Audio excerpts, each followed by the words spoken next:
quels sont les lieux réputés hantés dans lesquels je rêve de me rendre? Je vais vous en présenter 3 dans cette vidéo, mais bien évidemment, en vrai, il y en a beaucoup plus. C'est pas évident d'en choisir juste quelques-uns, mais on va essayer.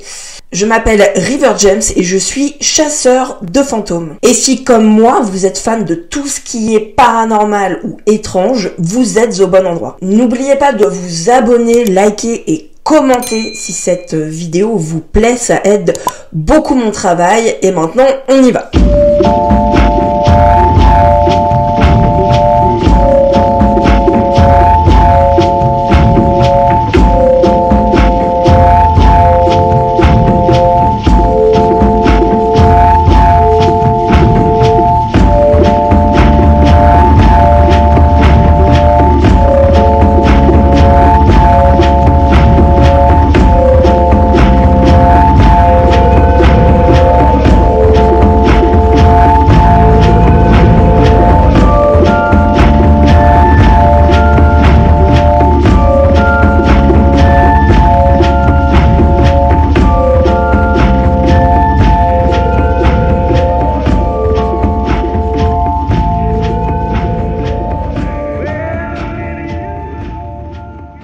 Alors j'ai eu la chance d'enquêter dans des lieux extraordinaires depuis le début de ma carrière, comme par exemple le château de Vos, le fort Harwich en Angleterre ou encore l'hôtel du Val Sinestra en Suisse. Mais il y a encore plein de lieux que je rêve de visiter et dans lesquels j'adorerais enquêter. Alors quel lieu se trouve en numéro 1 sur ma bucket list? Eh bien en numéro 1 se trouve le sanatorium de Waverly Hills. Il s'agit d'un ancien sanatorium construit en 1910 à Louisville dans le Kentucky, à la base fait pour accueillir les malades de la tuberculose. L'établissement pratique de nombreuses chirurgies et actes médicaux considérés à l'époque comme avant-gardistes. On y pratiquait par exemple la lobectomie et pneumonectomie, l'ablation du nerf phrénique, l'héliothérapie, la thoracoplastie et le pneumothorax. Je vous rassure, moi non plus j'ai pas compris un mot.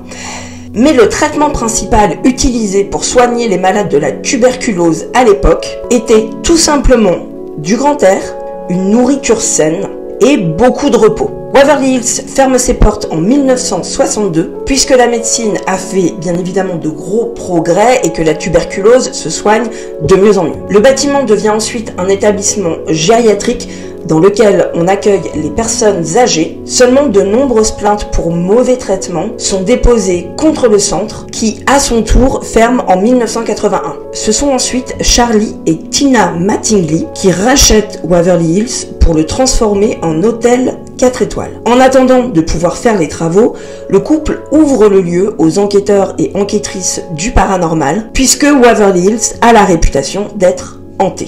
Des ghost hunts et ghost tours y sont organisés et toutes les équipes télévisuelles de chasseurs et de chasseuses de fantômes viennent y tourner des épisodes. L'endroit le plus emblématique quand on parle de Waverly Hills est bien sûr ce tunnel souterrain qu'on appelle le body chute. C'est en fait un tunnel qui passe sous le sanatorium et ressort 200 mètres plus loin. La légende veut que les corps des malades ayant succombé à la tuberculose aient été sortis de l'établissement par ce tunnel pour ne pas perturber les autres malades. On raconte aussi qu'une infirmière qui se serait devant la fameuse chambre 502 entrait encore les couloirs du sanatorium. Pourquoi est-ce que Waverly Hills est le numéro 1 sur ma liste? Parce que pour moi, c'est vraiment le lieu le plus emblématique des US. Je le vois partout depuis des années. J'ai déjà l'impression d'en connaître l'architecture, les recoins les plus sombres. D'ailleurs, je trouve que l'aspect extérieur du bâtiment en soi est hyper impressionnant. Cette longue barre en briques rouges, ces gigantesques fenêtres et bien sûr le tunnel. Vraiment, si je pouvais choisir un seul lieu aux US dans lequel je pourrais enquêter, c'est celui-là. J'avais même envisagé pendant un temps de faire une cagnotte pour pouvoir y aller et de vous proposer de suivre l'enquête en live, mais je me suis jamais penchée sur la question. Mais je sais qu'un jour j'irai, j'en ai aucun doute, c'est obligatoire. C'est obligatoire, vous m'entendez ? Après les US, on part à Prague, ou plus précisément à 47 km au nord de Prague, en République tchèque. Le château de Houska est un cube, un carré à l'aspect très lugubre, presque gothique, mais ce n'est pas cet aspect inquiétant, mais une légende qui m'intéresse. Une légende qui dit que le château de Houska aurait été construit sur les portes de l'enfer pour empêcher des démons d'en sortir. Rien que ça. Un trône étrange se trouve même à l'intérieur du château et on dit que c'est le trône du diable. Rien que ça, à nouveau. Est-ce que je crois aux démons et à l'enfer? Absolument pas. Mais j'adore le folklore et je pense que ce type de légende peut faire frissonner sans qu'on y croie. Comme vous le savez, j'adore les histoires qui foutent la chair de poule. Et Houska, pour moi, c'est ça. De plus, il est tout à fait possible que le château soit hanté par des entités plus classiques, banales, celles qu'on croise tous les jours finalement. Je vais vous lire vite fait le récit d'une légende sur la faille, le portail de l'enfer qui se trouve sous le château. J'ai trouvé ce récit sur internet et je l'ai trouvé hyper intéressant. Un jour, le duc du puissant clan d'Uba, qui brûlait de découvrir le secret de la mystérieuse porte des enfers, proposa à un prisonnier d'aller explorer le puits et de lui faire un rapport de tout ce qu'il verrait en échange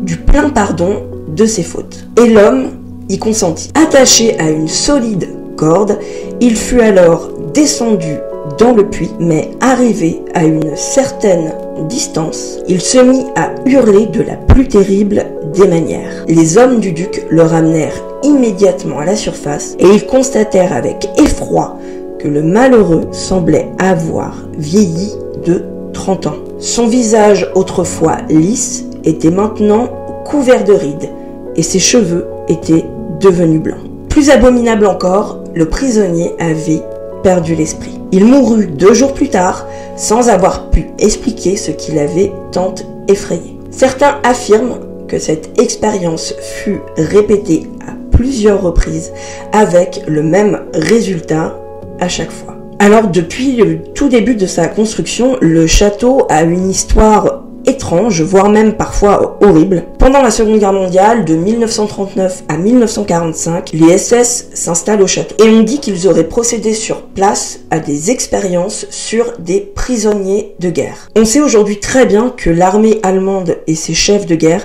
étaient très intéressés par l'occulte et le paranormal. Certains racontent donc que lors de l'occupation du château, des choses mystérieuses auraient eu lieu. Malheureusement, lorsque les Alliés avancent vers le château pour libérer la région, les SS détruisent tous les documents et toutes les archives décrivant leurs actes. On ne sait donc pas du tout ce qui s'est réellement passé.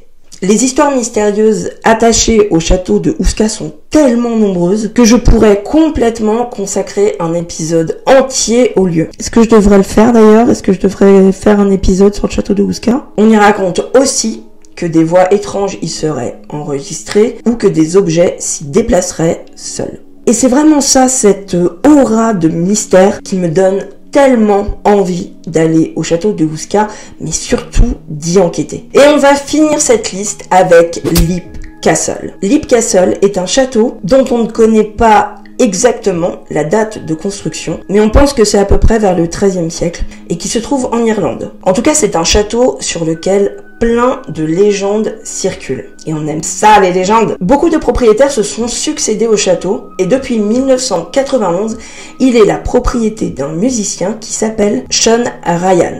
En 1922, Leap Castle est ravagé par un énorme incendie qui provoque des effondrements qui vont révéler des oubliettes en souterrain. Fun fact? Non, c'est pas fun du tout en fait, River James. Les ossements retrouvés dans ces oubliettes ont rempli 3 charrettes complètes.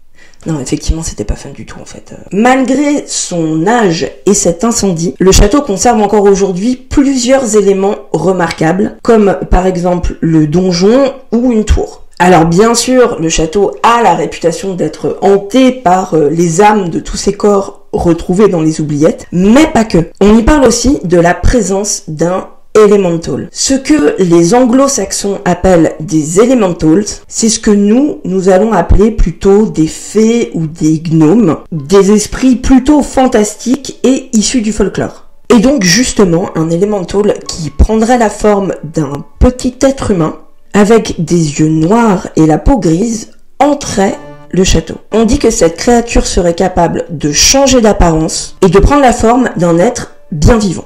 Il serait aussi plutôt malin et pousserait les enquêteurs et enquêtrices qui y passent la nuit pour enquêter. Des épisodes de Taps ou encore Most Haunted ont été tournés sur place, révélant à chaque fois une forte activité paranormale, en particulier dans les ruines de la chapelle. On raconte aussi que le fantôme d'un prêtre assassiné sur place entrait l'endroit. Les témoins rapportent des voix entendues alors qu'il n'y a personne, des lumières qui flotteraient et des odeurs fantomatiques. Moi, c'est surtout la légende qui me donne envie d'y aller. C'est quelque chose qu'on connaît tellement peu ici, sans qu'il soit question d'y croire ou pas. Moi, j'ai super envie d'y aller et de me confronter à ça. On sait jamais, hein, l'Irlande c'est pas très loin, c'est tout à fait possible que j'y aille. Voilà, c'était vraiment une petite liste de lieux comme ça dans lesquels j'aimerais vraiment beaucoup enquêter. Vous vous en doutez, il y en a plein d'autres, je ferai peut-être d'autres parties d'ailleurs, mais j'ai essayé de prendre des lieux qui étaient un petit peu partout et de pas prendre que des lieux aux US parce que vous vous en doutez, il y en a beaucoup aux US. J'espère vraiment pouvoir aller enquêter à l'étranger et tourner des épisodes de Fantôme dans ces lieux que je vois depuis si longtemps dans tous les livres. Voilà, merci d'avoir regardé cette vidéo. À nouveau, si elle vous a intéressé, n'oubliez pas de vous abonner, de liker, de commenter et de partager, ça m'aide beaucoup. Et si vous vous demandez d'où vient ce magnifique t-shirt,